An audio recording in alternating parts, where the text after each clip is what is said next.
মাবুদের ইবাদতের জন্য আমি দাঁড়িয়েছি, সেই ইবাদতের মধ্যে আজকে পাখি এসে বাধা সৃষ্টি করেছে। এই বাগান যদি আমার না হতো, বাগানে আমার আশা হতো না, আল্লাহর ইবাদতের মধ্যে বাধা সৃষ্টি হতো না, তাই তিনি ভাবলেন এই বাগান আর আমি রাখবো না। রাসূল পাকের দরবারে এসে বলেন, ইয়া রাসূলুল্লাহ সাল্লাল্লাহু আলাইহি সাল্লাম, এই বাগান আল্লাহর ইবাদতের মধ্যে বাধা সৃষ্টি করছে, সুতরাং এই বাগান আমি রাখবো না, এটা আল্লাহর রাস্তায় আমি দান করে দিলাম।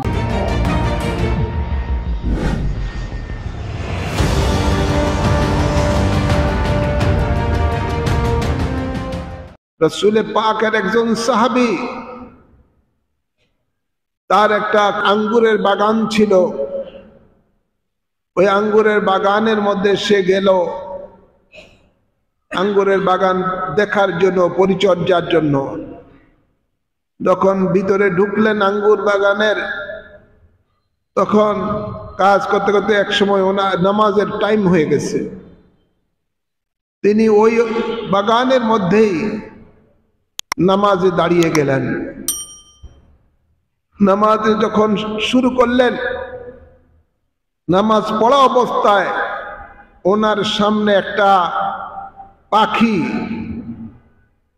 একবার এদিক সেদিক দৌড়াদৌড়া করছে, অর্থাৎ চড়ুই পাখি আঙ্গুর খাওয়ার জন্য বা অন্য যে কোনো পাখি আঙ্গুর খাওয়ার জন্য ভিতরে ঢুকেছে, এখন বের হওয়ার রাস্তা পাচ্ছে না, তাই এদিক সেদিক সে ছুটাছুটি করছে। এক পর্যায়ে ওই সাহাবীর নজরটা পাখির দিকে পড়ে গেছে সামান্য সময়ের জন্য, যেহেতু সামনে দিয়ে এটা আপ ডাউন করতেছে, দৌড়াদৌড়ি করতেছে। নামাজ যখন সমাপ্ত হলো, তার মনের মধ্যে খেয়াল, আমি তো নামাজ আল্লাহর ইবাদতের জন্য দাঁড়িয়েছি, আল্লাহকে সন্তুষ্টির জন্য দাঁড়িয়েছি। যেহেতু রাসূল পাক সাল্লাল্লাহু আলাইহি সাল্লাম বলেন, লা সালাতা ইল্লা বিহুজুরিল কলব, তোমাদের নামাজ পরিপূর্ণ হবে না হুজুরি কলবের নামাজ ছাড়া। হুজুরি কলবের নামাজ হলো যার ইবাদত করা হচ্ছে তাকে দেখে দেখে ইবাদত করা। এখন সাহাবায়ে কেরাম, ওই সাহাবী তো আল্লাহর ধ্যানে ছিলেন, আল্লাহর দিদারে ছিলেন, হুজুরি কলবের নামাজের মধ্যে ছিলেন, আর ওই অবস্থায় সামনে পাখিটা দৌড়াদৌড়ি করছে। কিছুক্ষণের জন্য তার চোখটা ওদিকে পড়ে গেছে, পাখির দিকে। তিনি ভাবলেন যে মাবুদের ইবাদতের জন্য আমি দাঁড়িয়েছি, সেই ইবাদতের মধ্যে আজকে পাখি এসে বাধা সৃষ্টি করেছে।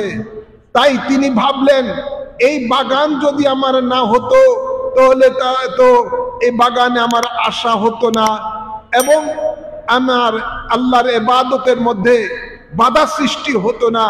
তাই তিনি ভাবলেন এই বাগান আর আমি রাখবো না।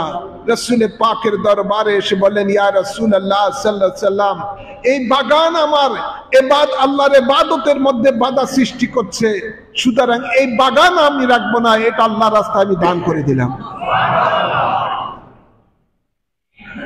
এটা হলো সাহাবায়ে কেরামের এই আদর্শ, যে আল্লাহর ইবাদতের মধ্যে যা কিছু বাধা আসে, ওই বাধাকে অতিক্রম করে চলে যেতে হবে মাবুদের প্রেমে, আল্লাহর ভালোবাসায়। তাকে সব কিছু তুচ্ছ করে দিতে হবে।